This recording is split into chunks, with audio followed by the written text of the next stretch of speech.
Hi, I'm Laura Swain from the Lexington Zero Waste Collaborative, or as we call it, Lex Zero Waste.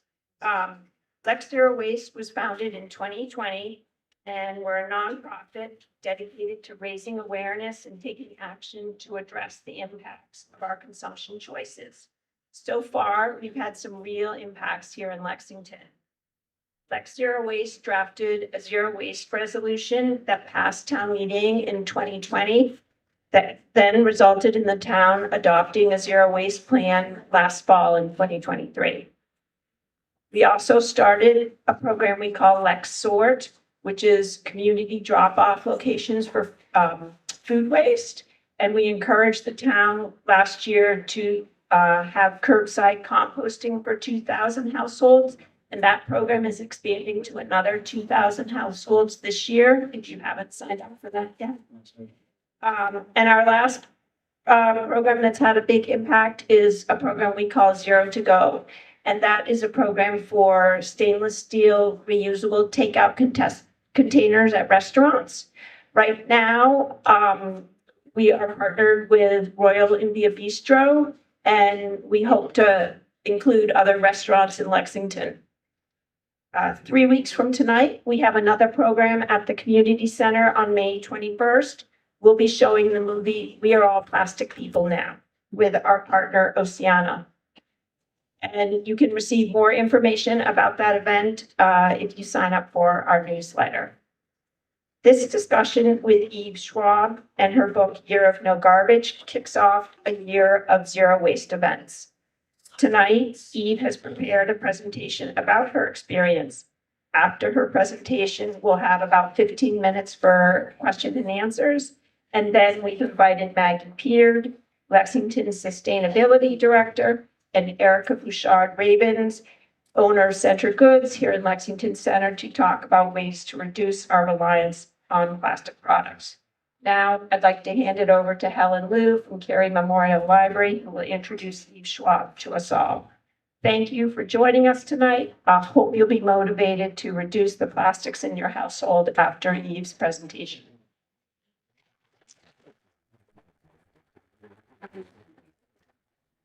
Welcome, everyone. Thank you for joining us. I'm actually going to use this microphone. Thank you for joining us this evening. My name is Helen Liu, and I'm the Programming and Partnerships Manager at Carey Library. Before we begin, I'd like to thank the Carey Library Foundation. Their support enables us to bring programs like tonight's event to you.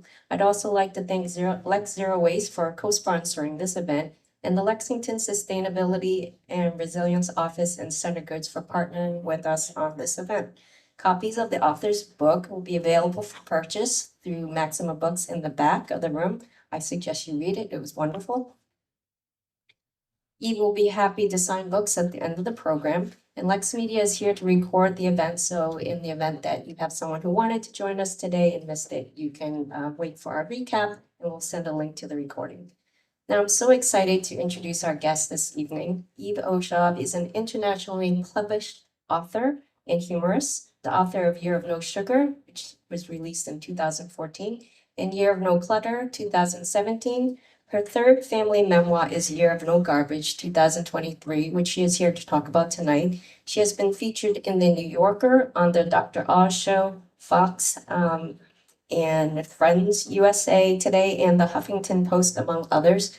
Her books have been translated into Chinese, Hebrew, Spanish, and her writing has additionally appeared in Newsweek, the Boston Globe, Vermont Magazine, and Vermont Life. She holds a BA and BFA from Cornell University and an MFA from the Rochester Institute of Technology. Please join me in welcoming Eve Schaub.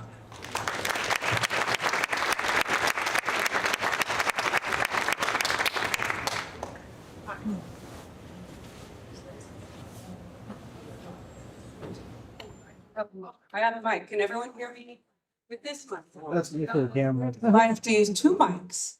I feel very fancy now. Thank you. Oh, and this is for my slides. All right. Well, thank you for that incredibly lovely introduction. I want to thank the Carey Library, which is beautiful, for having me. You're all very lucky to have this library in your community, and I bet you know that. I'd also like to thank Lex Zero Waste for contacting me and helping bring me in. I've met some wonderful ladies tonight who are so motivated and they are accomplishing things, and I find this inspiring. So I'm delighted to be in their company tonight. Thank you for the good work that you are doing. I also want to welcome the folks from Beyond Plastic Greater Boston. I know some of you are out there in the audience. Woohoo! And also I want to thank Center Goods for being part of this project tonight. Again, I'm jealous. I don't have a beautiful refill store like this in my town, and I think everybody should have one. So thank you so much for having me here tonight. Let's see if I can figure out the clicker. This is me. Hi. This is also me. And as you probably have guessed, I invented a job for myself. I perform experiments on my family so that I can write about it. And here they are. This is my wonderful family who are terribly patient with me. The year of no garbage in particular, though, I feel like it goes way back for me. I recall being a little kid and being absolutely fascinated with characters like Oscar the Grouch on Sesame Street. I mean, he was perfect. He did all the things little kids weren't supposed to do. He was rude, he was mean, and he kept things that were supposed to be thrown away. And I remember being a kid and looking into that big black plastic garbage bag under the kitchen sink into which absolutely everything went. You know, back then, we didn't talk about sorting at all. We didn't talk about recycling and we didn't talk about composting. Organic material, glass, paper, metal, everything went into this big black hole that lived in our kitchen. And I remember looking into that black hole and wondering what happened next. I knew it would get carted out to the garage and eventually get taken to the end of our driveway. And then what? Somebody comes and picks it up, and what happens next? I wonder what happens to all that material that's so different and varied. And I wonder if it could possibly be anything good. There's that big black hole. So fast forward a couple of decades. This is my t-shirt timeline. And we have learned a lot of things. We've come a long way. We've got all kinds of tools at our disposal now. I'm now a young-ish adult living in Vermont with my family of 4. And I see that we have so many wonderful tools at our disposal. I think of myself as a relatively good citizen of the planet. Relatively, you know, I shop locally, I go to the farmer's market, I bring my own bags to the store most of the time. And I think that's pretty good. And I also recycle and, you know, we've got all these tools and we're using them. And then I start to see online that there are these social media influencer type people who are talking about a term, zero waste. And this captures my imagination. And I think, wow, what would that be like? What would it be like to live without throwing anything away? What would that feel like? How hard would it really be to go from where we are now, using the tools that we use today, to that? And that's when I had my truly terrible idea.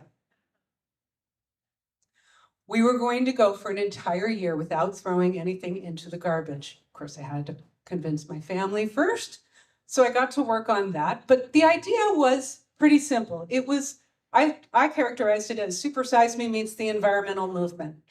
And I really like all of the folks who do what these so-called stunt projects, whether they're films or books. I'm very inspired by all of them because I see them as sort of explorers. You know, they're going to a place that most of us will never go. They're going to this far off land. And in my case, the far off land was called no garbage. And then they're going to come back and tell you what it was like. So after a fair amount of convincing, which I describe in the book, I end up promising my family that this is the third and final experiment in my trilogy. And if they agree to go along with no garbage, this will be the very last one. I promise, I swear, so help me God. And so on the very last day of December 2019, we made the very last use of the wheelie bin that carries the garbage out to the end of our driveway. And yes, that's right, that meant that 2020 was our year of no garbage.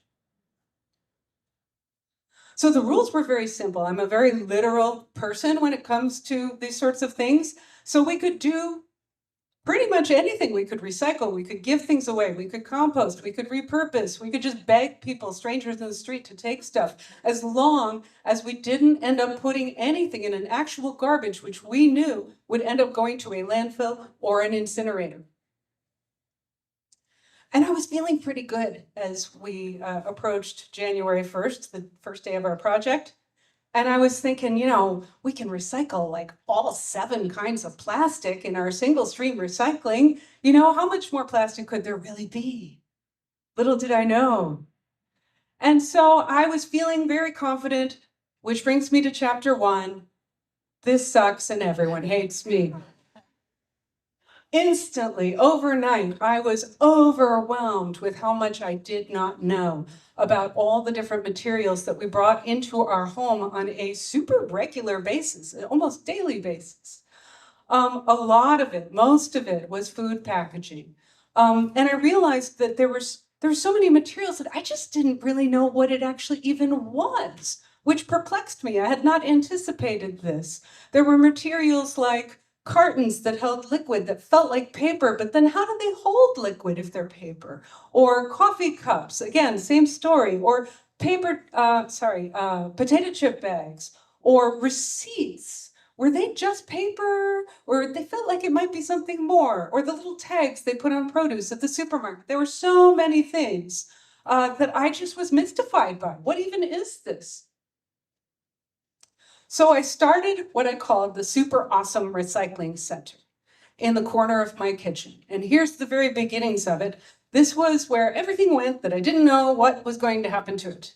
Maybe I didn't know what it was. I didn't know where good it could go. But I had this theory that there's no such thing as garbage. Not really. That it's really just a matter of context or how we treat it. You know, for example, a plant, you know, a weed is just a plant that's growing somewhere we don't want it to grow. That's how I felt about trash. It's just a material that happens to be somewhere where nothing good is happening to it. So it was my job to get this material to the place where something good would happen. So very quickly, my Super Awesome Recycling Center stopped being cute and adorable and Instagram worthy and started becoming a little bigger and a little harder to manage. So I started doubling down. I got out the bigger containers, bigger baskets, and it kept cascading onto the floor in the kitchen. And then I'd double down again and I'd get even bigger containers. And I was sorting into what I figured were different similar types, you know, the plastic filmish type things and things that had mylar, like the chip bags, and putting like with like. So here we are trying to make sense of this horrific mess. This is my younger daughter, Ilsa, appropriately horrified. Here I am completely overwhelmed. This is the wall of Super Awesome Recycling Center. But in general, what did we do? How did we begin? Well, the first thing we did was we washed everything. If it came into the house, you had to wash it and dry it and sort it. And if you didn't know where it goes next, off to the corner of the kitchen. But of course, we did all the other things that you would think of first as well. We switched out our disposables for durables. So for example, we stopped using Kleenex and we started using hankies. We started shopping more locally, smaller, because I knew that if I went to the local store, the local deli, I'd have a much better chance of being able to get some of my food, my bread, my cheese in just paper, no plastic. I also started looking online because I didn't have a wonderful refill shop near me. For zero waste products. And I started trying a whole host of different things that came to me in the mail. Also wrapping presents, I used cloth, I used newsprint. So all the things that you would think of first. And then, of course, you know, we had taken that wheelie bin that used to go once a week to the end of our driveway, and we had wheeled it to the corner of our garage where it sat sad and lonely for the rest of the year. But our recycling wheelie bin was getting all the attention.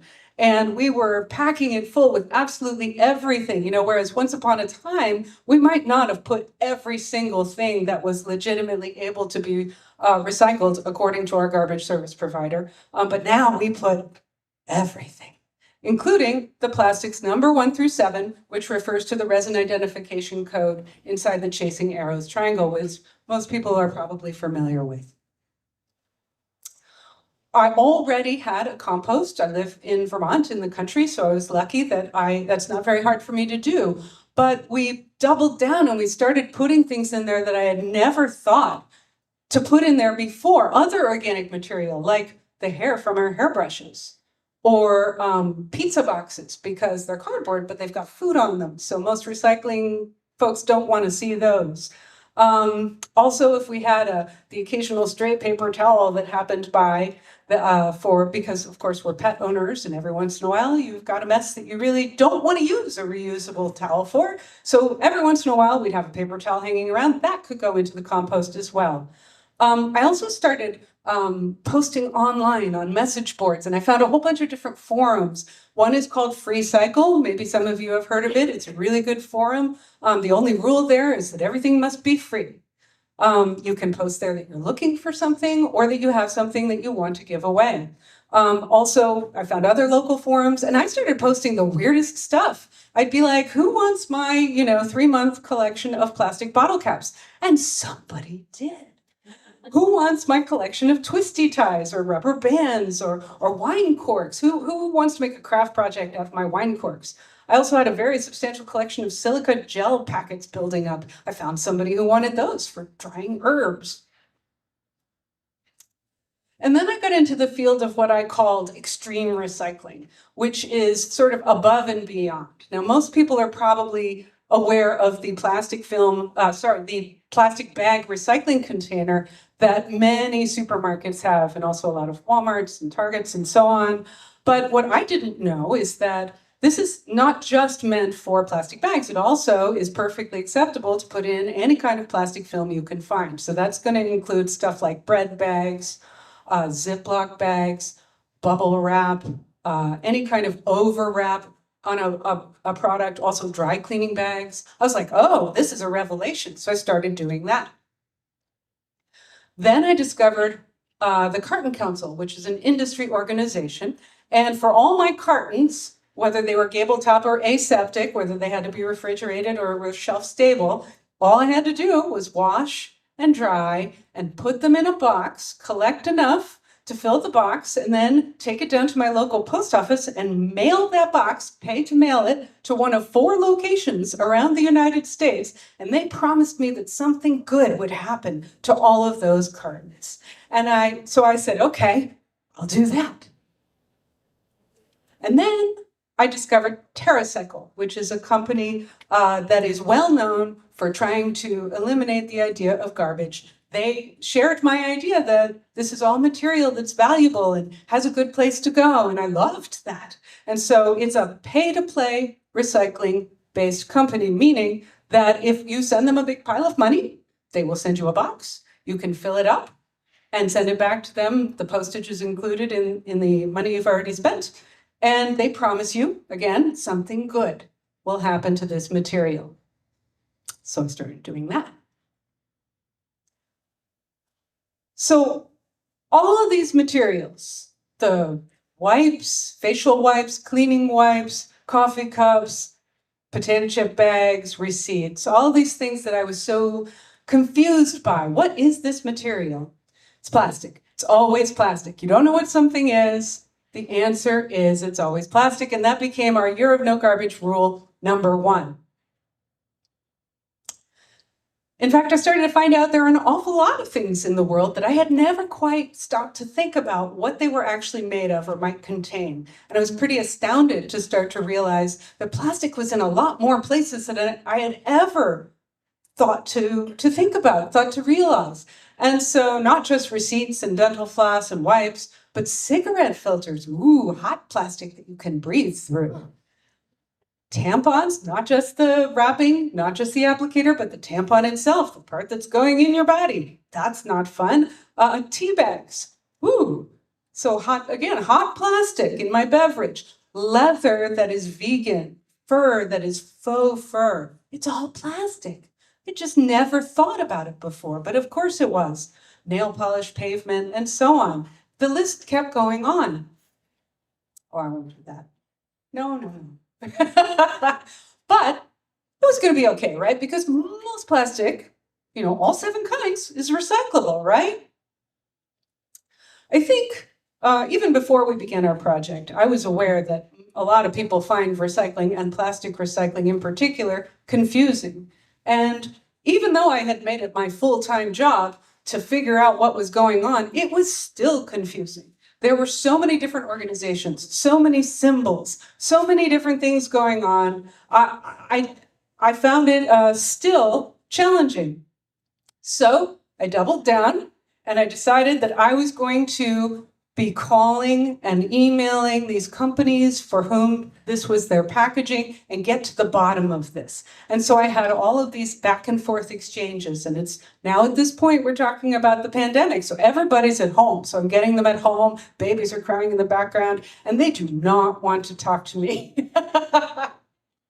And they didn't have any really good answers. They had misinformation. They had disinformation. They had, why do you want to know this? I'm pretty sure you're just supposed to throw it away. And I realized that I didn't have a good authoritative resource. I didn't have someone I could really trust. These companies didn't really care. They had a 1-800 number to make you think that they cared, but they couldn't answer my questions, or they wouldn't. So I was at a crossroads. Who's going to tell me the truth? And I was also starting to wonder, if this is true, that it's this big mystery, all these plastics that are not in the, going into the single stream, what's even happening to the stuff that really does go in the single stream? And what's happening with that recycling? So I had all these questions. I needed an authoritative resource. And fortunately for me, I happened upon this. I got an advertisement for a Zoom class that was being offered by Bennington College, featuring Professor Judith Enck, who is a former regional administrator for the EPA under the Obama administration. And she was teaching a class called Beyond Plastics 101. And I went, oh, the clouds parted, the angels were singing. I was like, this is exactly what I need. I need to find out the truth, and Judith is the one who is going to tell me. And she did. I got the truth, and it was so much worse than I ever could possibly have imagined. What's so bad about plastic? I mean, after all, plastics make it possible, and it's true. Plastic is a miracle material that we all use every day, and isn't that wonderful? There are so many things that plastic does that I'm not sure we would know how else to do it without it. When you ask people, what do you recycle? They say plastic more than anything else. 85% of people asked will say, I recycle plastic. But how much plastic actually gets recycled in any way at all? Only 5%. That means 95% of plastic is not being recycled. That's kind of shocking, especially when you consider that we've been trying to get better at this for the last 4 or 5 decades, since I was that little kid watching Oscar the Grouch on Sesame Street, and especially when you compare it to the recycling rates for things like paper and cardboard, steel cans, 68%, 70%, 50%, 5%? So what's wrong with plastic? Answer number 1, it's not getting recycled. And if traditional single-stream recycling for plastic is not working, then what about all those programs that I had, worked so hard to uncover and was paying really good money to ship across the country? Not the most environmentally friendly thing to do, I'll give you that. But I was desperate. And I was like, what about all my cartons? What about all that stuff I sent to TerraCycle, all that plastic packaging? I was so happy that they took it. The problem is, with all these extreme recycling programs, there is no accountability. There is no sheriff in town. There is no one making sure that any of these companies are actually doing what they say they're doing. So this is all greenwashing. This is all to make us feel better. that there's something good happening to this material, but there's no proof that that is actually happening. So then I started to notice that there were lawsuits coming about as a result of this. TerraCycle was being sued. Greenpeace, I know, was suing Walmart over the plastic film recycling. Lawsuits. And then there was a film expose that found bales of TerraCycle plastic packaging at a Bulgarian cement kiln. I was truly horrified. I mean, I had personally spent time washing and drying and sorting and putting into a bag, into the box and paying good money. I certainly did not do all that for it to be burned in Bulgaria to make cement. So if we're putting all our plastic in recycling and it's not getting recycled, where does it go? Well, it used to go to China. And as many of us know, in 2018, China implemented its national sword policy and said, no more. We don't want this stuff anymore.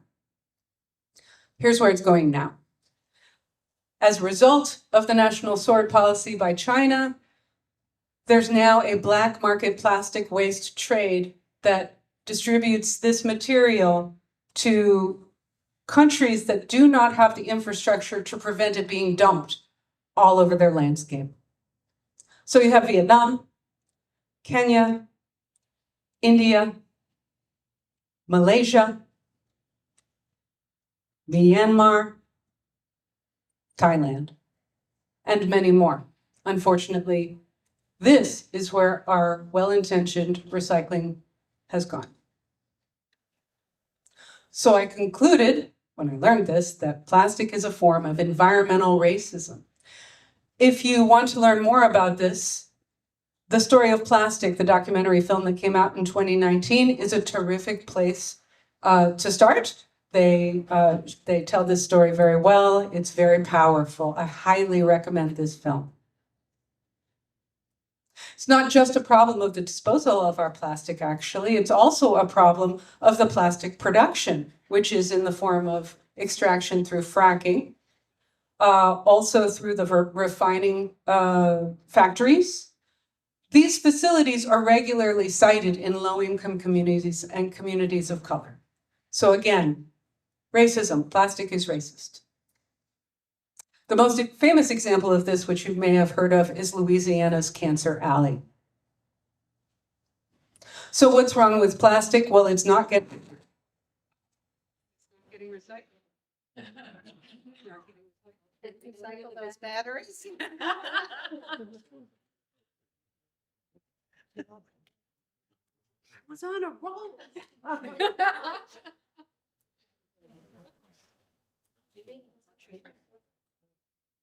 Is that better? Okay. So it's not getting recycled, and it fosters environmental racism.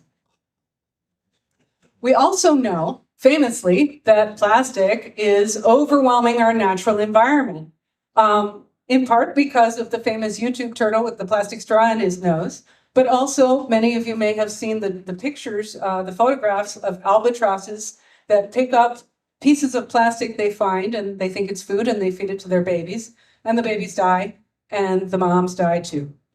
Of course, these are just two examples among far too many. Plastics are being found by scientists everywhere in the natural world that they care to look for them, from the top of Mount Everest to the bottom of the Mariana Trench. Ocean garbage patches. There's not just one ocean garbage patch, the Pacific Ocean garbage patch. There's one for every ocean we have. We also know that the garbage patches, which I call plastic garbage patches, because of course that's what they're composed of, plastic, now occupy 40% of the oceans on our planet. So what's wrong with plastic? To recap, it's not getting recycled, it fosters racism, it's overwhelming the natural environment, and it contributes to climate change. Every step of plastic production contributes to climate change. If plastic were a country, it would be the 5th largest producer of the emissions that cause climate change. So it's not getting recycled, it's racist, it's overwhelming the natural environment, and it drives climate change. But wait, there's more. plastics, I remember when I was a kid, we used to think that plastic, well, it'll break down and go back to the elements that created it eventually, right? Maybe 5 years, maybe 10 years, maybe 50 years, maybe 100 years, but someday, right? Turns out that's not true. Plastics don't break down at all. They break up into microplastics. They get smaller and smaller until we can hardly see them, and then we are eating and breathing them all the time. As a result, scientists have also started looking inside the human body, and they are finding microplastics there everywhere they look. In our liver, in our brain, in our blood, in our lungs, in our poop, in breast milk, and in the placenta of newborn babies. So we might as well add microplastics to the food pyramid because we are all eating 5 grams of microplastics on average per week. 2 factors that accelerate the shedding of microplastics are heat and age. So I encourage you, first of all, don't put plastic with your food in the microwave because you're encouraging more microplastics to migrate into your food. Also, if you are like me and you're super proud of your very old Tupperware collection that you have cared for and used for a couple of decades, get rid of it. Because that too is breaking down faster and migrating into the food that it contains. There's a famous study called the Danish water bottle study that I found out about, where they took a water bottle, an athletic plastic water bottle, the kind you'd give your kid to take to soccer practice, and they filled it with room temperature tap water. They set it on the counter for 24 hours. And when they came back and tested that water, they found 400 plastic-related chemicals had migrated in that 24-hour period into that water. As a parent who's handing a water bottle to my kid going off to soccer practice, I find that horrifying.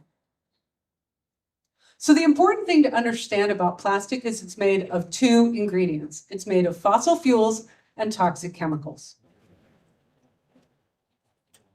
When I say toxic chemicals, I'm talking about some very bad actors. I'm talking about persistent organic pollutants, heavy metals, PFAS, the forever chemicals. We're talking about known endocrine disruptors, known carcinogens, known fertility inhibitors. This is very, very bad stuff. So remember, 5% of plastic is getting recycled. But plastic actually doesn't recycle the way other materials do. To recycle plastic in any way at all is costly, energy intensive, and toxic because of the toxic chemistry involved in making it. So when we try to recycle plastic, it breaks down in structural integrity. It's still plastic, but it doesn't do the things we need it to do anymore. It doesn't hold up the way it should. It doesn't perform. So instead, we actually aren't recycling plastic at all. We downcycle it. And when we downcycle it, we add new virgin plastic to it, a whole lot of new virgin plastic, as much as 70 or 80% of that supposedly recycled plastic product is not old plastic at all, it's new. The only resin identification code numbers for plastics that get recycled in any way are numbers 1 and 2. So perhaps you've heard of like taking milk jugs and turning them into picnic benches, for example. That's an example of downcycling. You've taken a product and made it into something much less complicated and added a boatload of new plastic, new virgin plastic, and some more toxic chemicals just for fun, to make it do what we need it to do. So why not just do that? We could just make a whole bunch of picnic benches, right? And other downcycled products. How about that? We could at least take care of the 1s and 2s. But remember, we've got all those toxic chemicals. And when you start taking not 7 different kinds of plastic, but what turns out to be tens of thousands of different kinds of plastic, all made with different proprietary formulations of all these different toxic chemicals, and mixing them together in a big vat to make your picnic bench or whatever, all of those chemicals start interacting in unusual, unforeseen ways. And so scientists start discovering chemicals that are being born in that process. And they are called non-intentionally added substances. A recent study, 2023, found that in recycled plastic, there was an unknown number of chemical compounds at unknown concentrations. I don't know about you, but I don't want that wrapping my food. They don't even know what's in it, and they don't even know how much of that unknown toxic something is there. And as a result, there was a study that came out in Canada and the United States that said that recycled plastic is not suitable for processing into food packaging because it's too dangerous. On top of that, when we recycle, or I would say downcycle plastics, we're also doing a lot of grinding and washing processes. And when we do that, we're now washing all kinds of microplastics, millions of pounds of microplastics into the watershed, just to be discarded into our water systems. One study found that one facility alone could be responsible for 3 million pounds of microplastics per year washing into the waterways. This is why I make the argument that there is no such thing as plastic recycling. When we talk about recycling, we usually talk about taking a material that we're done with and turning it into a new product of similar value and function. Well, with plastic, we know that that's not possible. We know that we can downcycle, but we also know why we shouldn't, because it's dangerous. It involves all those toxic chemicals and all the toxic chemicals that are formed by accident in the process, not to mention all those microplastics as well. So I actually don't recycle plastic at all anymore. This is actually an opinion piece that came out on Earth Day that I wrote for the Washington Post. So I was delighted to have a forum to talk about, to bring this to people's attention, that plastics recycling doesn't work. It's a myth. It doesn't exist. And it's hazardous.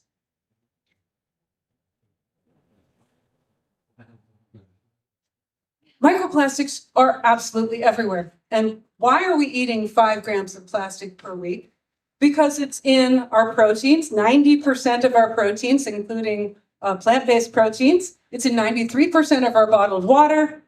And Consumer Reports recently found plasticizing chemicals in 99% of the food that they tested.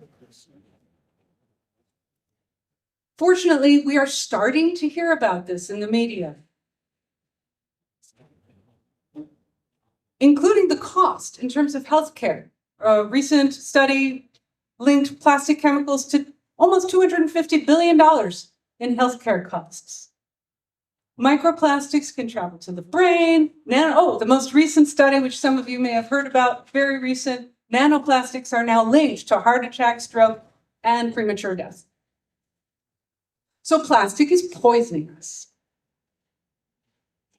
So it's not getting recycled, it's racist, it's overwhelming the natural environment, it drives climate change, and it's toxic and finding its way into all of our bodies.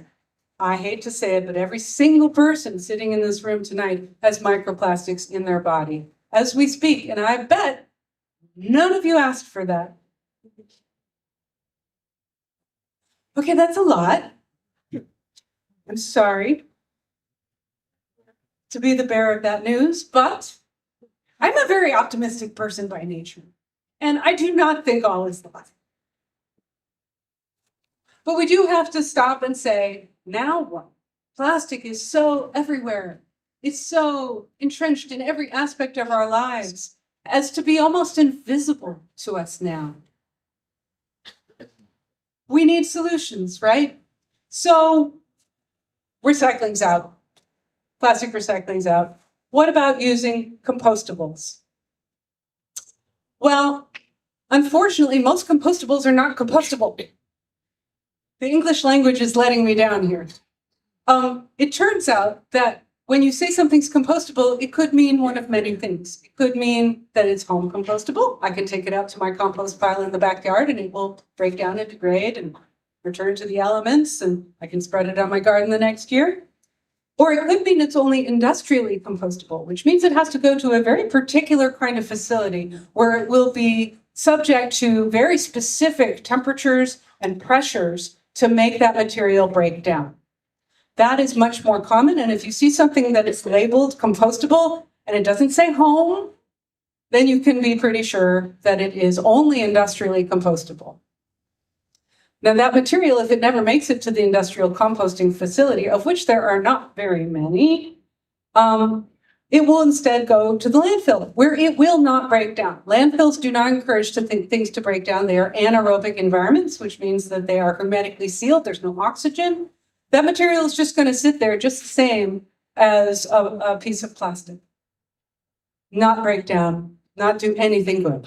So what about silicone? This is another thing that gets talked about a lot, is silicone products, because silicone comes from sand, right? So that's natural. That's got to be good. Unfortunately, silicone has many of the same problems as plastic does. Now, plastic, remember, comes from fossil fuels. Well, that is a natural product too, right? That comes from the earth. So when we take a thing that's a natural product, whether it's sand or corn or fossil fuels, and we bring it into the lab and we subject it to things that would never happen to it in nature, pressures, temperatures, and so on, it then can turn into something that will never reverse itself. We've now done something very unnatural to it, and we get repaid for the favor by it doing its job too well. And so, similar to plastic, silicone also contains toxic chemical additives, and it will not break down or decompose.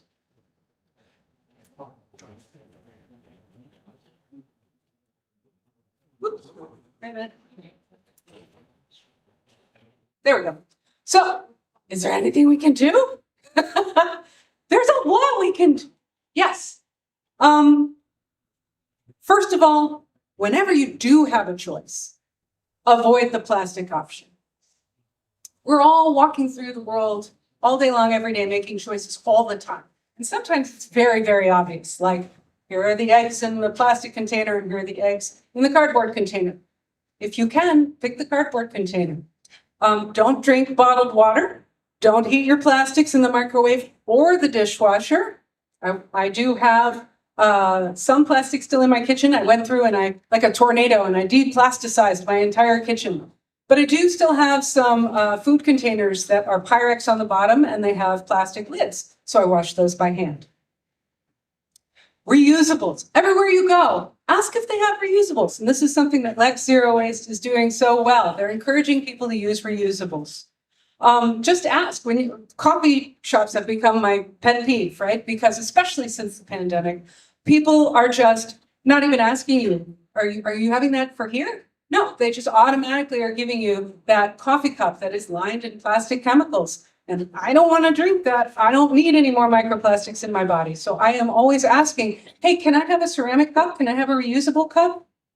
And even if they don't have that, so I don't get a coffee, even if they don't have that, you're putting in your vote in a very polite way to say, this is something I as a customer would like. Maybe I'm not the only one. Also, just one of the things that I found in our project was I was forced to slow down. I was forced to be more thoughtful about what I brought into my home and what I did with it when I was done with it. And there were so many times that I found myself heading over to put something in the trash, only to realize it didn't exist. And so I had to think of something else. And that was a really interesting exercise for me, and I try to still employ it. Like, where could this go? What person needs my collection of twisty ties? Also, I like to remind people that we're not just talking about food packaging, we're also talking about our clothing. 60% of clothing is synthetic, which is to say, plastic. We're probably all wearing plastic clothing in here tonight of some form or other. So I remind people to look carefully at your clothes. And I actually have decided to stop buying new clothes. When I buy clothes, I buy them at the consignment shop. I buy them at the, in vintage store. I buy them at the Salvation Army. As long as somebody else has had it first, there's plenty of clothes in the world. Pretty sure I can find something wonderful. And in fact, I find the most interesting clothes that way. So I want to impress upon you again that the plastic waste crisis is directly related to climate change because I don't think that gets talked about enough. But it's not just about the natural environment. It's not just about the turtles and the polar bears. I know for some people, even though that's important, it's never going to be enough to change behavior. So we also know that this isn't just about the natural environment and all of those lovely animals and climate change. It's also about the health of our own human body and the health of our children and the health of our grandchildren and whether or not we get to have grandchildren. Because remember, one of the features of the toxic chemistry involved in plastic is infertility. I like to reassure people that I am not here to tell you that the plastic waste crisis is your fault, because it's not. You didn't ask for all this plastic in the world. I don't see the plastic waste crisis as a problem of demand. What about the demand for plastic? I see it not as a problem of demand. I see it as a problem of supply. Big oil is very excited to triple the amount of plastic in the world. And remember, big oil is synonymous with big plastic. They are one and the same. They would like to triple the amount of plastic in the world by 2050 or 2060. And I don't know anyone personally who wants triple the amount of plastic in their world than they have today. So that is not what we're asking for, but it's what we're being given. Here's a chart showing global plastic production. And you can see that it's not that long ago that we didn't have that much plastic. In fact, we had almost none back in the 50s and 60s, right? We actually got along okay without it. But here's where big oil / big plastic wants us to go. Up, up, up, up, up. I don't know if you can see this line here, but it's like exponential, right? Just goes straight up. So what that tells me is that personal responsibility is important. It is important, but it's not going to fix everything. It is not the whole picture. We need other things at work as well. So we need legislative change, and I would like to say that we need corporate change, but I've become a little cynical about that because corporations have been promising to get better on this issue of plastic for literally decades. And they haven't done it yet. 2/3 of corporate pledges to go green either fail or are dropped. So they say things to make us feel good, and then we all forget about it and it goes away, and there's nothing achieved. So that's greenwashing, and we don't need more of that. So instead, we need to turn to legislative change. Now, what does legislative change really mean? Well, you've probably already seen some of it. Plastic bag bans have been implemented, bottle return bills, styrofoam bans, plastic cutlery bans, and also limitations on distributing plastic straws. But also more on a larger scale, we've got the 2023 Break Free from Plastic Pollution Act, which is making its way through Congress. We also have at the UN level, perhaps you heard about this past week, they were in Ottawa, trying to hammer out the terms of the Global Plastics Treaty. So Global Plastics Treaty. I find that very exciting. But we have to be careful because the plastics industry is onto us. And so they are co-opting our terms like crazy. And they're saying, it's okay, we're going to fix the plastic waste crisis by using energy recovery. And waste to energy. Well, that sounds fabulous, terrific. Tell me more about that. Oh yes, it's burning plastic. When you hear someone talk about chemical recycling, which sounds like a lovely thing, it means burning plastic. Now, when we burn plastic, we're creating toxic ash and toxic gases. We are not creating a deterrent to create more of this toxic material in the world. We're just encouraging them, actually. We're saying it's fine, it doesn't matter, we'll just burn it all and create all of this toxic material to fill up our world with. Don't buy it.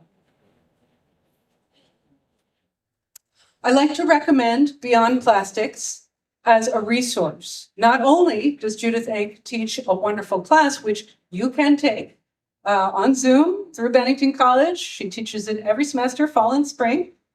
But also she is the founder of Beyond Plastics, the 501c3.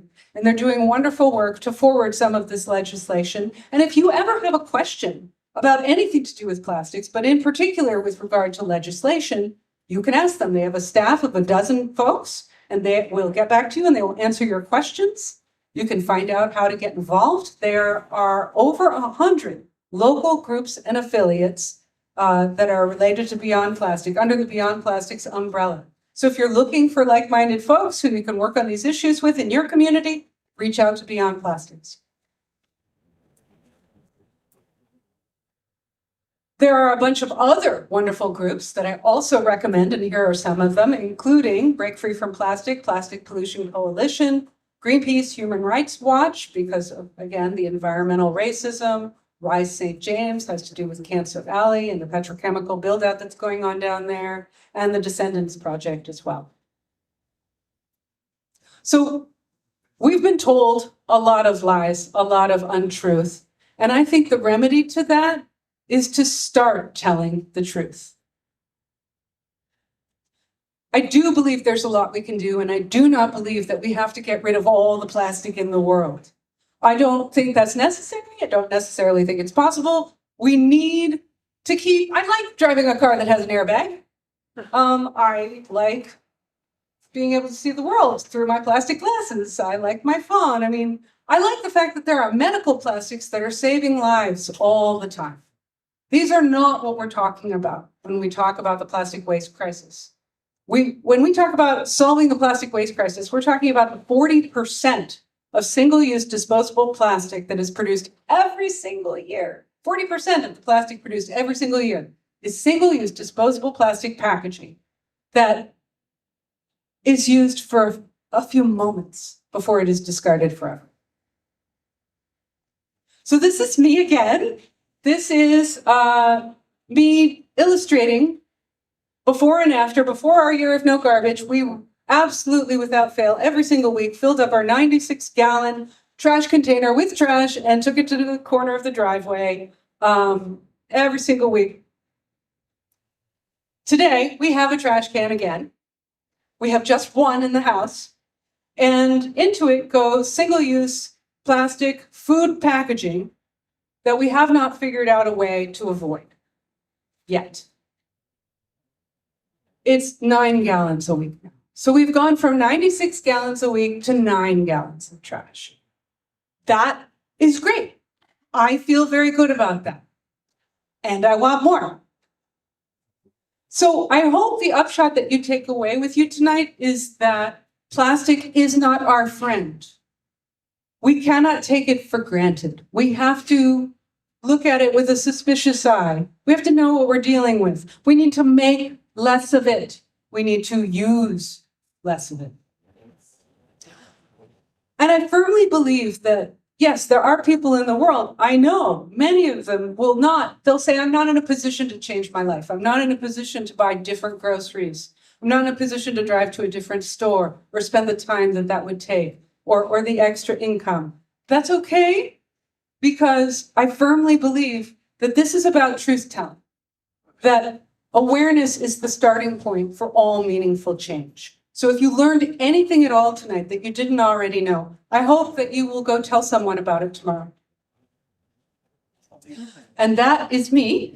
And I hope you will follow me on the social media of your choice. I have a tendency to make very silly videos about plastic. I hope you'll follow me, and I'm very happy to answer any questions that you may have.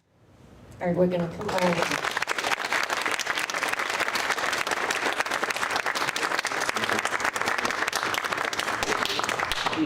You said that most of the waste comes from single-use plastics.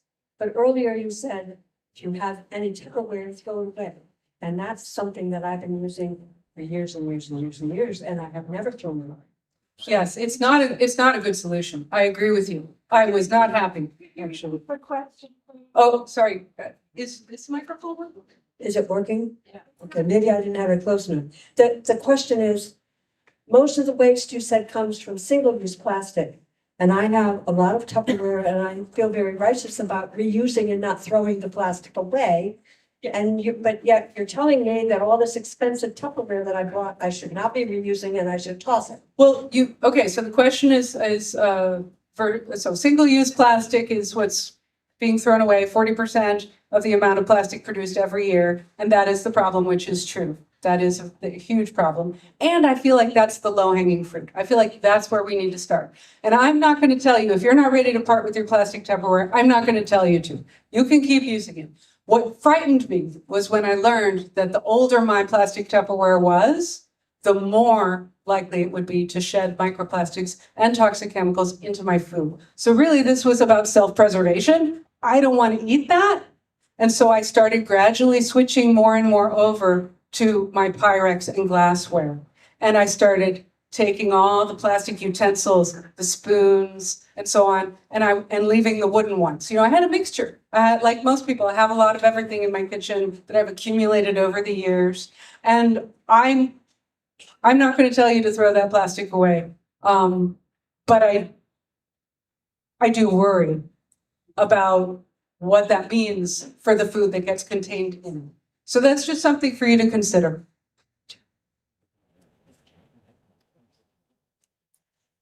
Hey, what about the plastics? Like when you take out something, when you take something out of the freezer to heat it up, it's usually in plastic or packaged in plastic. And I mean, you have to heat it in that plastic.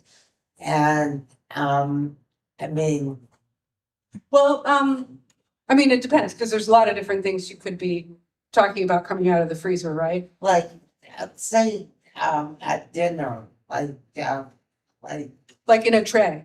yeah, So what I do with that is I'll let it get warm enough, so maybe you could run a little warm water, and you pop it out and you put it on a regular ceramic plate or bowl.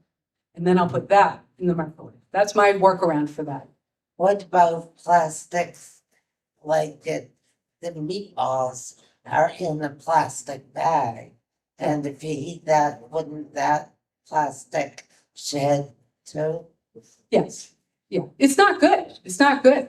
Our food system is overflowing with plastic, and it's really bad. And we're only just now starting to see the scientific studies from doctors as to what that's actually doing inside our bodies.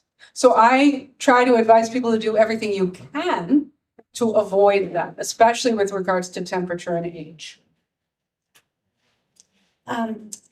So I would like to call my waste management company that comes to the house and ask them, what are they doing, or what can,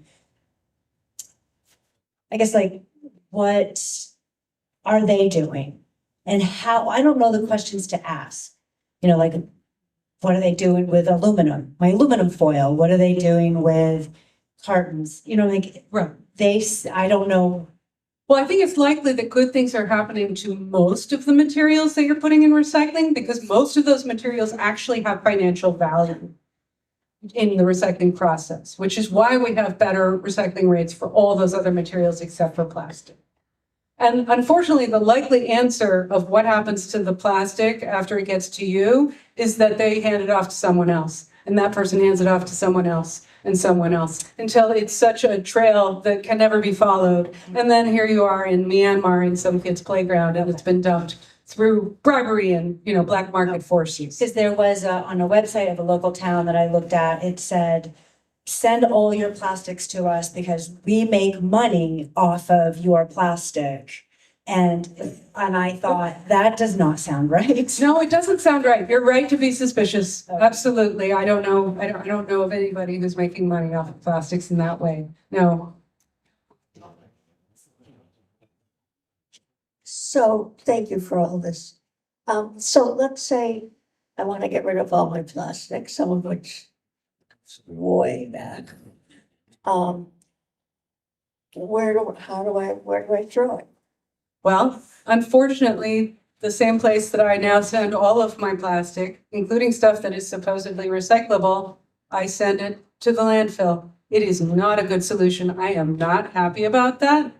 It is the best bad place that we have for such toxic material. We're running out of landfill. And we're running out of landfill, and all landfills eventually fail. Yeah. What are we gonna do? Task this to our great grandchildren? Make sure this landfill stays sealed. Yeah, no, it's already leaking into our waterways. So thank you, Eve. That was incredible. I'm actually a friend of Eve's, and I am the leader of the Beyond Plastics Greater Boston Group, which is part of a coalition called Plastic Free Massachusetts. And we are working on passing legislation in the state to reduce the amount of single-use plastics that we produce. And Michelle Sicolo, who is the rep of many of you here in Lexington, has put forward some incredible bills, and we really hope that these get passed this legislative session.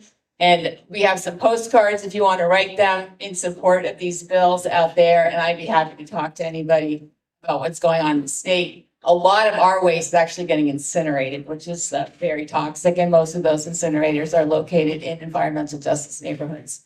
So my name's Eileen Ryan. If you want to find me, I'll maybe be near Eve after the discussion. Thank you. Woo-hoo. Yes. We have time for one last question. Quick question. Yeah. Since China has stopped taking, recyclable plastics and everything, what is happening to the plastics? Are they even, I mean, where are they sending them? What are they doing with them? So that's what all those slides that show the plastic strewn across the landscapes of all these different countries around the world. These are countries, in some cases, they're impoverished. They don't have the infrastructure to prevent this. They don't have the infrastructure to clean it up. And so unfortunately, what's happened, this is being done to appease us, right? Because we want it to be recyclable. We've been told it's recyclable. We're paying good money for people to come pick it up at our curb and take it away and do something good with it. And instead, it's being handed off and handed off and handed off. And next thing you know, it's taken around the world, which, by the way, also not environmentally friendly, right? It's been shipped across the oceans and dumped because that's the way the system is played out now. It's not right, it's not good, and we need to fix it. Well, thank you so much, Eve. Thank you so much for coming down from Vermont and sharing your story with us. And you and your family for your courage to embark on a year of no garbage and for being such an inspiration to us all. Can we have another round of applause? For her?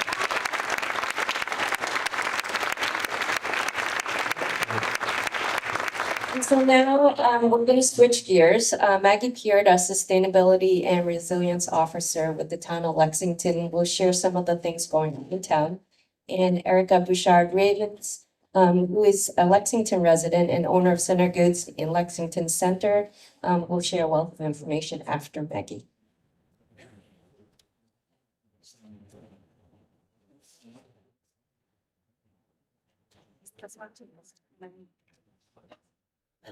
How is that volume? Can you hear me? Sort of. Maybe can I hold it? Might be better? Yeah. Okay, great. Hello, everyone. Thanks so much for coming. And Eve, thank you for that both inspiring and discouraging, honestly, talk. You definitely made me rethink some of the things I want to try to do in my life. So thank you for that. I'm the Sustainability and Resilience Officer for the town.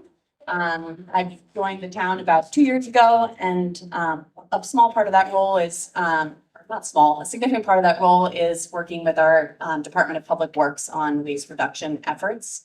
And I wish I could get up here and tell you that Lexington is exceptional and we are not part of that broader system that is continuing to add plastic and create plastics being sent across the world.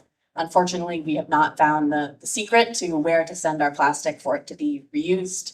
And so we're looking as a town of kind of what are the steps we can take? How can we create demand and send messages to the state level, federal level, businesses of kind of what is that demand that we want and how do we want to move away from plastics? So I also wish I could get up here and say that I knew kind of the answers of exactly where at the local level our plastic is going. And kind of as Eve was describing, that's a really hard thing to figure out of, where exactly, what happens when you put your plastic in a Lexington bin, and it's sent to our recycling processing facility, and then where does it go? And as Eve was saying, that's a long chain of command, and it's incredibly difficult to find out what's happening to our waste in Lexington.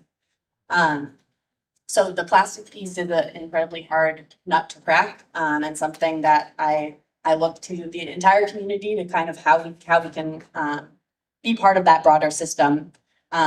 So I will pivot my talk a bit to talk more about what Lexington as a town is doing and can do on waste reduction in general. Lexington has increasingly brought kind of zero waste principles as a priority. And it's really for a few reasons. Climate is a big piece of that. Lexington has been a leader in climate in the state for a long time. And as a town, we create between 8,000 and 9,000 tons of trash every year. That's just trash that isn't being reused or recycled. That's what's sent to our incinerator. So that's sent to an incinerator that's creating pollution and avoidable carbon emissions. And also that overconsumption is just driving into renewable or non-renewable resources, finite natural resources. So the climate's a big piece of that. And then environmental justice. Our incinerator is located in North Andover, and the ash after that incineration process is sent to Shrewsbury. Both of those communities are far outside Lexington borders. And the toxic creation from that incineration process is not felt by Lexington residents. They're both of those areas are closer to environmental justice populations in the state. So we're kind of outsourcing that negative externality from our waste production. The last piece of kind of why we are interested in this as a town is financial. By the end of the decade, Mass DEP has said in their statewide plan that most of the incinerators and landfills in the state will be at capacity, and we will then have to ship our trash out of state. So that's going to really add to our waste hauling fees, and it's something we're already seeing every year in the budget. We're seeing higher and higher waste fees. So what is the town doing about this? One thing, big shout out to Lex Zero Waste. They kind of kickstarted the process in terms of my own awareness. I'm relatively new to the town, but created a zero waste resolution that's really bringing zero waste principles as an overarching goal to the community. The zero waste resolution also made the commitment to the town to develop a zero waste plan. So that was something that was started at the end of 2022 and created by 2023. And that plan aims to achieve a 90% diversion rate. So that's recycling and composting from our waste stream within 10 years of the plan. So we're looking at 2033 for that. It's an ambitious goal and will require a whole lot of work. But some of the categories identified in that plan were things like changes to our collection system. So how waste is picked up and kind of the pay structure, the frequency of waste collection, things like that. That was a big piece of it. Outreach and education. How can we make sure that residents know what can be recycled, what can be composted? Technical assistance and enforcement. How can we work with businesses to make sure they know recycling resources that are available to them? Enforce bans like the mattress ban. You can't put mattresses in the trash anymore. They need to be recycled. There's compost requirements. How can we enforce those sorts of bans as well? Other pieces of that plan, leading by example. The town wants to integrate these principles into our own operations. the potential to expand infrastructure at our Hartwell compost facility, or use in those sites. Looking at our deconstruction, construction, and demolition debris, that creates a whole lot of waste and very, very heavy waste. So how can we put in place local systems or regional systems to reuse construction material as well? And then product policies and programs, that touches more on plastic.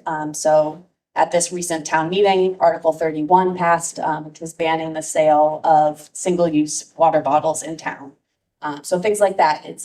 It's one town and a much broader system, but starting to create kind of the belief that that's possible and showing residents of Lexington that they don't need that water bottle. They can get in the habit of bringing a reusable bottle.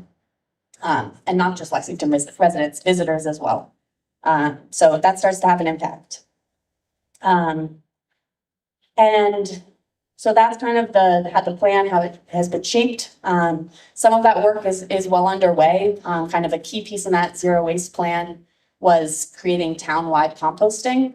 And so we've launched a compost pilot last summer for 2,000 residents, and tomorrow at 9 a.m. enrollment opens for the next 2,000. So if anyone in this room is a Lexington resident who is not getting free composting, check out the flyer on your way out of how to sign up. But that's a big piece, because if you can get, that'll be a third of the town who can have free composting. And if we see in our waste stream that 35% of waste is compostable, and most of that is food waste, which is very, very heavy. So that's bringing down the tonnage dramatically. And that not only is great for the climate, but it also brings down the costs for the town. So it will open up budget to then pursue other zero waste strategies. Are those compostable containers, will they be actually composted by Blackbird? Which compostable containers do you mean? Like the vegetables, I mean, sometimes we get them from locally, but that are in a, it looks like cardboard, and it says it's compostable. So yeah, it's the same thing. You need to check for the certifiable compostable. Commercially, and in Blackbird is commercial. Yes, they're a commercial company. So things like even that, the certified plastic can be composted through Black. And then just the last piece that I'll touch on of kind of an exciting project that's underway. This past, I guess for the school system, this past semester, we had a group of Tufts graduate students at the Department of Urban and Environmental Policy and Planning, looking at our waste collection system and looking for innovative ways to address and kind of make improvements to reduce our waste. So they were looking at 5 different strategies: expanding compost collection town-wide, moving to automated cart collection. So instead of trash haulers dumping manually the bins, the automated tipping bins. Rate structure or trash metering, so a kind of way to re-incentivize through small fees away from producing trash towards recycling and composting. The last 2 was every other week trash collection. So if you're getting compost every week, you're going to see your waste dramatically decline. You will not be filling up your giant bin to the same extent. I noticed that when I started composting. I make a whole lot less trash. A lot of it is plastic. And then the last one was reuse collection. So how can we expand collection for commonly and unrecyclable items to have better either pick up at the curb or drop off. And so Tufts did a study for the town that got 1,500 responses from Lexington residents, which is tremendous. We usually see a few hundred responses for surveys. So that was really great to get a representative sample from Lexington residents that shows kind of the direction we want to go and kind of support for various projects. So if you're interested in seeing the results of that survey, please come to the select board meeting on Monday. They'll be presenting the results of that. And so just to wrap up, I think there's a whole lot that a town and a municipality can do. but they can't do everything, unfortunately. We are just kind of one piece of the system, and there's consumer choices. There is the entire fossil fuel industry to bring down. I am optimistic with kind of the group that's in Lexington and the things far beyond Lexington that are going on and educating people with. So I would echo Eve's kind of closing thought of talk to 3 people about this tomorrow, and kind of just keep spreading that awareness, keep spreading awareness of local options in Lexington, but also kind of the broader systems. So I'll end with that and pass it off to Erica.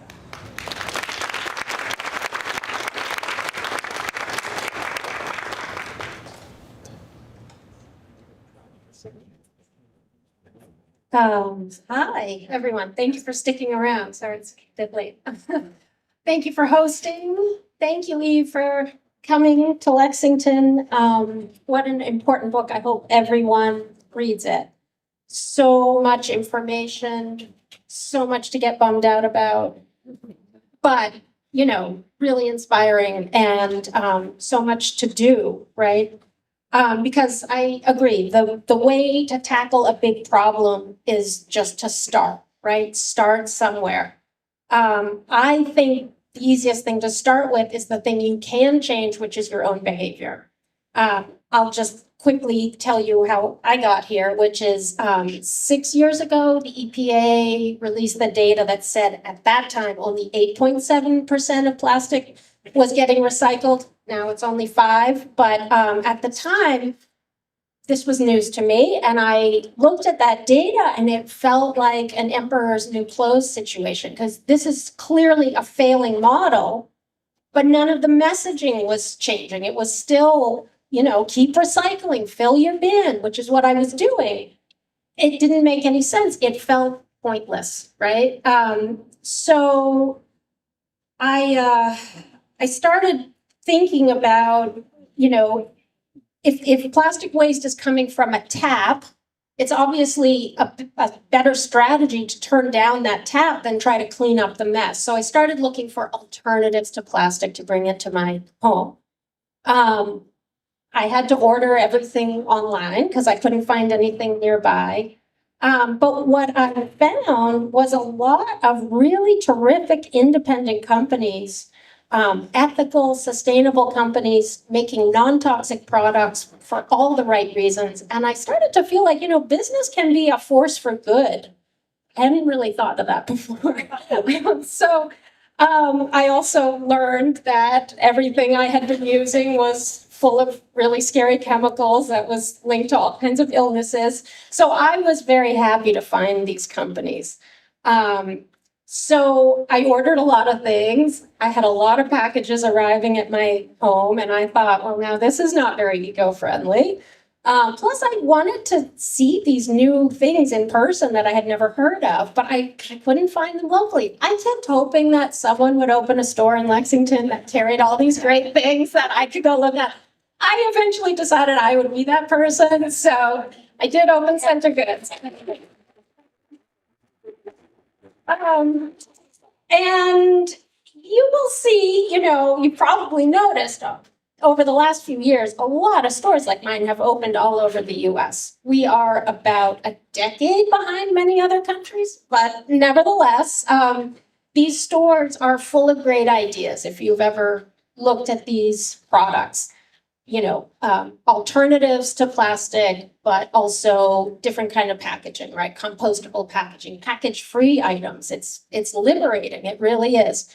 All kinds of replacements for single-use items. So, you know, all the things we're talking about, there's a lot of options that you could look for if you're interested.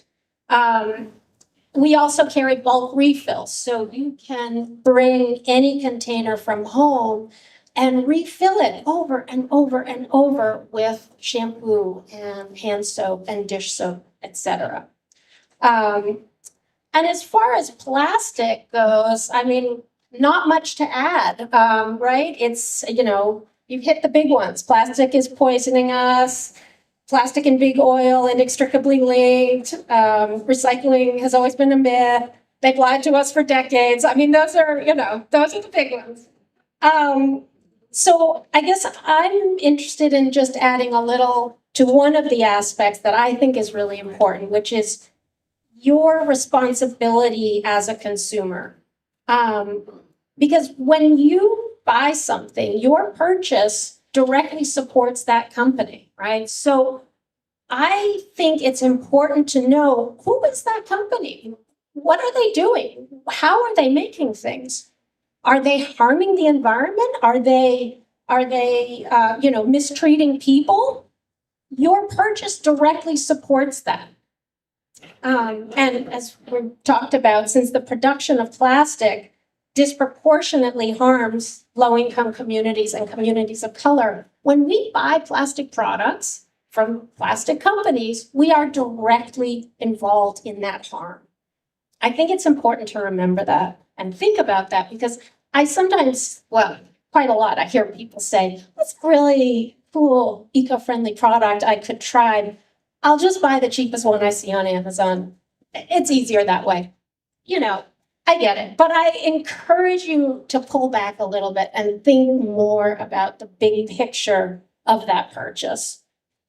Who's making it? How are they making it? What's that website? What's that store that you're buying it from? I think it matters. I know it takes effort. I know it can be less convenient, but I think it's really important we remember that convenience comes at a cost to the environment and to people. I think we all know usually that really cheap item where you say, "Wow, that's a bargain."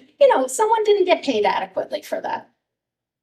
It wasn't the CEO, right? So it probably also didn't have someone behind it thinking about the environmental impact of making that product. And that's where we come in, right? So I understand having everything shipped to your house.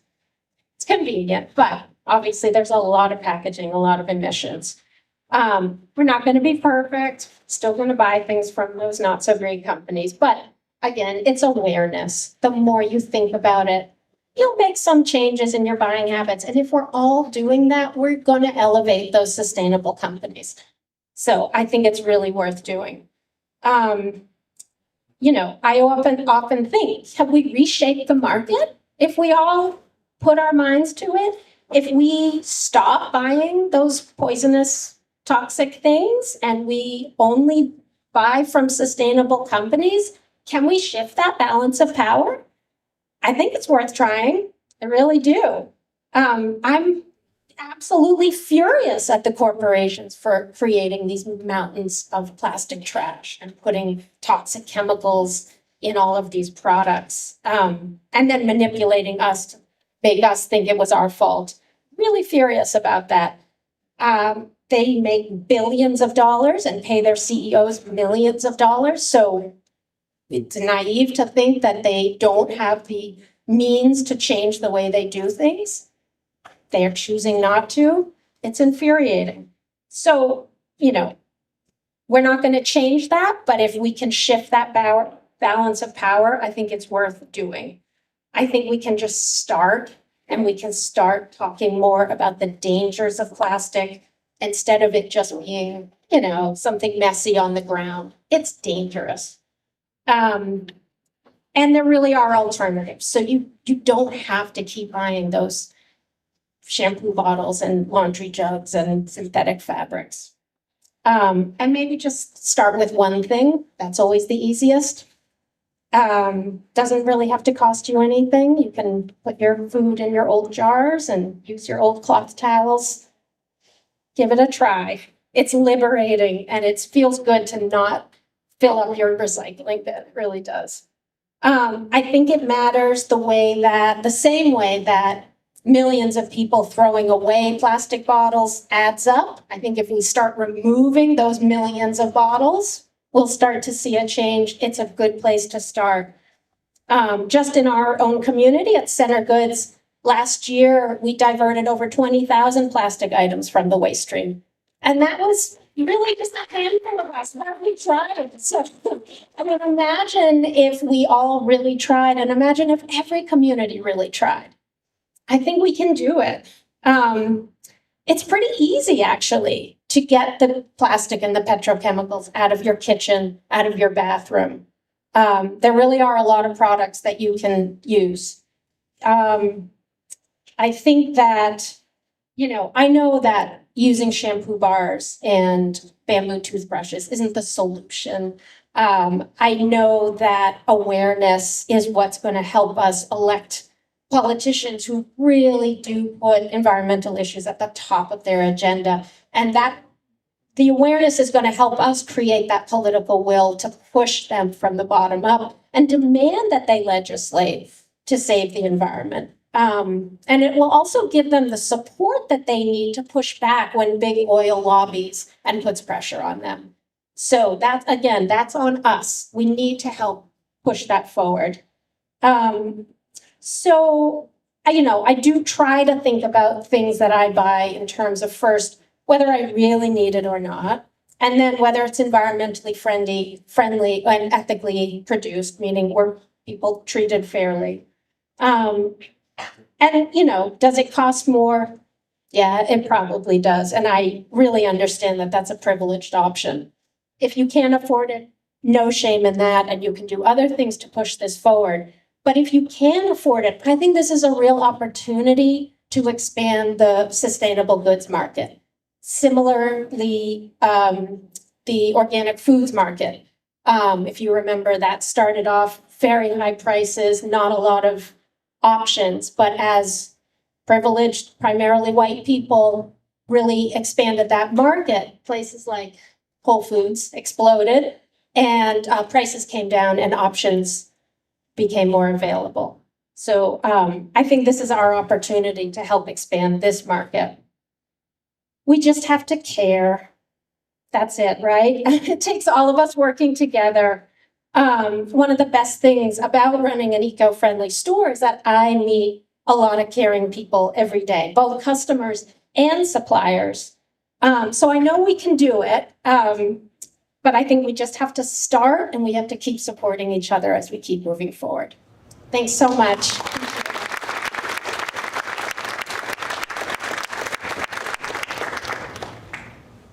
So that concludes our program this evening. So much information, so much to think about. I just want to thank Eve and Maggie and Erica and Lex Zero Waste once again for bringing this program to the community. Let's give them a round of applause.